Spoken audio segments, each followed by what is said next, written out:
por que não existem pinguins no hemisfério norte?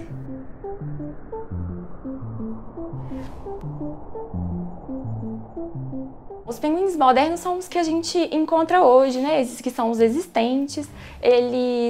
Hoje a gente tem 6 gêneros de pinguins e atualmente 19 espécies conhecidas.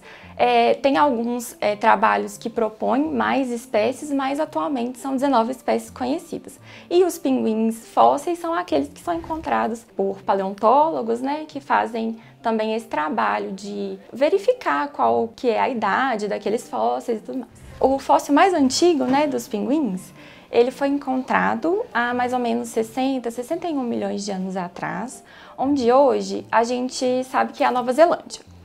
E não muito tempo depois, eles conseguiram alcançar locais onde hoje a gente encontra pinguins modernos, né?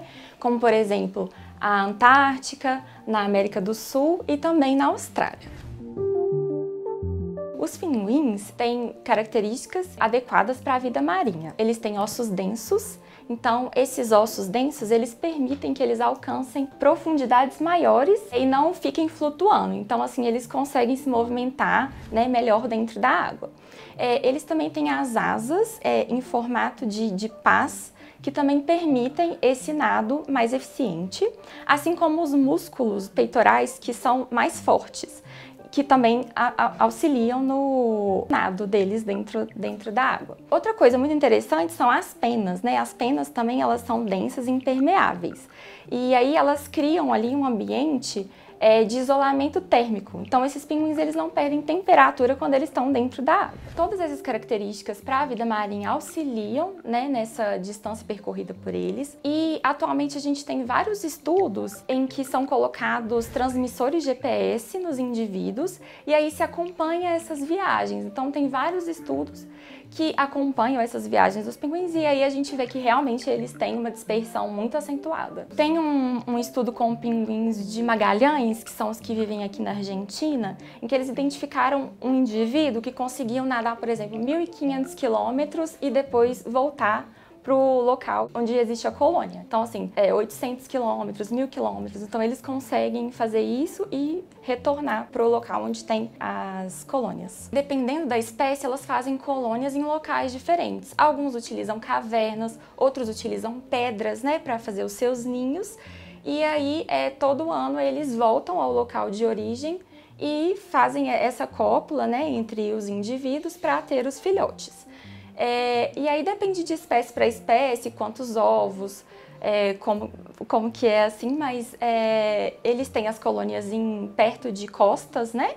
E aí fica perto ali da água, que é o local de forrageamento deles, onde eles vão se alimentar.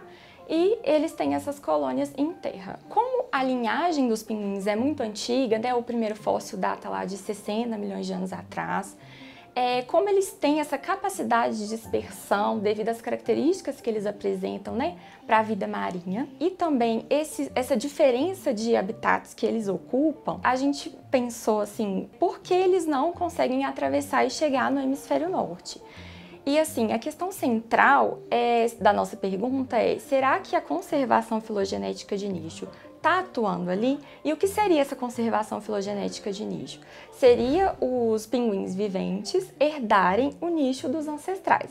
Então, a nossa pergunta é a seguinte, a conservação de nicho, ela atua na distribuição atual dos pinguins? A gente utilizou dados de ocorrência, de presença dessas espécies e também de ausência baseada nas presenças. Nós mapeamos variáveis ambientais, que foram a temperatura e a produtividade marinha.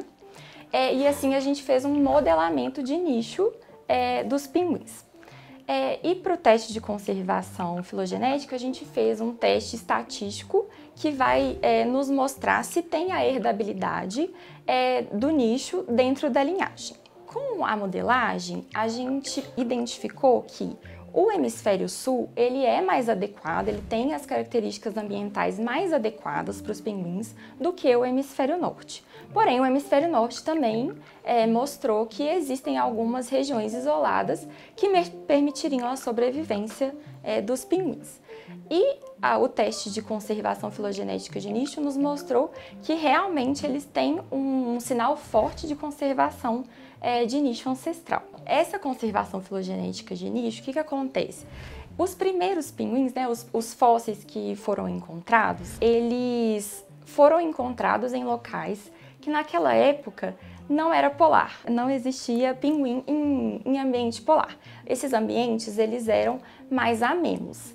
Então, com o teste de conservação filogenética dando um sinal forte de conservação, a gente trabalha com a hipótese de que eles não conseguem atravessar a região equatorial porque ali não tem o ambiente que é o ideal para a sobrevivência, né, dos animais. Então a gente supõe que seria porque eles não conseguem atravessar essa zona que seria inóspita para os pinguins.